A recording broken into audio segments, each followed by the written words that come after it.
उपराष्ट्रपति चुनाव को लेकर इंडिया गठबंधन की दिल्ली में हुई बैठक। सुदर्शन रेड्डी के नाम पर इंडिया ने लगाई मुहर। कांग्रेस अध्यक्ष ने किया रेड्डी के नाम का ऐलान।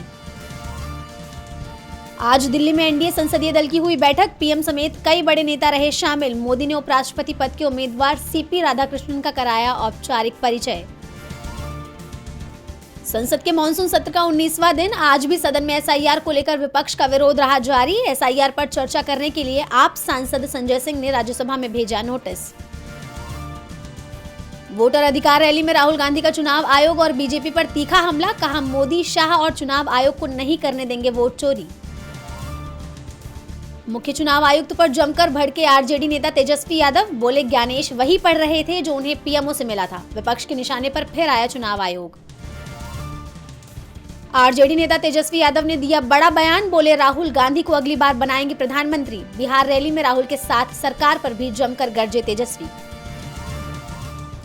बिहार के बाद ओडिशा में भी होगा एसआईआर। अगले महीने राज्य में शुरू होगी विशेष गहन पुनरीक्षण की प्रक्रिया। एसआईआर पर घमासान के बीच चुनाव आयोग का बड़ा ऐलान। बंगाल में बीजेपी के नए अभियान नो एसआईआर नो वोट के खिलाफ ममता बनर्जी ने खोला मोर्चा। बोली, एसआईआर के जरिए एनआरसी को पीछे के रास्ते से लाने की जा रही है तैयारी। बंगाल में दिखा बीजेपी बनाम टीएमसी। वोट चोरी के मुद्दे पर कांग्रेस सांसद प्रियंका गांधी ने दिया राहुल गांधी का साथ। बोली, राहुल जी डरने वाले नहीं हैं। चुनाव आयोग पर भी जमकर बरसी प्रियंका। आसाराम को मिली बड़ी राहत। गुजरात हाईकोर्ट ने आसाराम की अस्थायी जमानत को 3 सितंबर तक बढ़ाया। स्वास्थ्य कारणों के चलते कोर्ट ने लिया यह फैसला।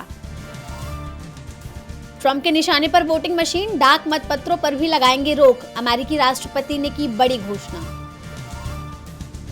गजा में युद्ध विराम की उम्मीद। हमास ने अरब देशों की तरफ से पेश किए गए युद्ध विराम प्रस्ताव को किया स्वीकार। अब फैसला इजराइल के पाले में।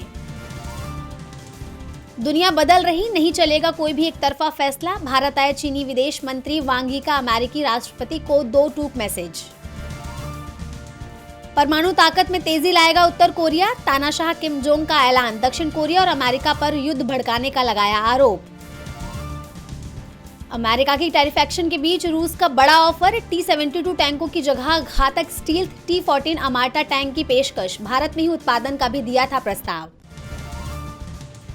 निर्मला सीतारमण 20 अगस्त को मंत्री समूह की बैठक में होंगी शामिल। जीएसटी में व्यापक सुधार के लिए केंद्र का रखा जाएगा प्रस्ताव। अगली पीढ़ी के सुधारों पर होगी चर्चा। जियो ने सबसे सस्ते 1 GB डेटा प्लान किए बंद। 239 में मिलती थी 28 दिन की वैलिडिटी। अब 299 में करना होगा रिचार्ज। हॉकी एशिया कप से हटा पाकिस्तान। ओमान ने भी वापस लिया नाम। बांग्लादेश और कजाकिस्तान को मौका। 29 अगस्त से टूर्नामेंट। आमिर खान की 3 इडियट्स में अभिनय करने वाले अच्युत पोद्दार का निधन। 91 की उम्र में ली अंतिम सांस। मनिका विश्वकर्मा बनी मिस यूनिवर्स इंडिया 2025। विश्व मंच पर करेंगी भारत का प्रतिनिधित्व।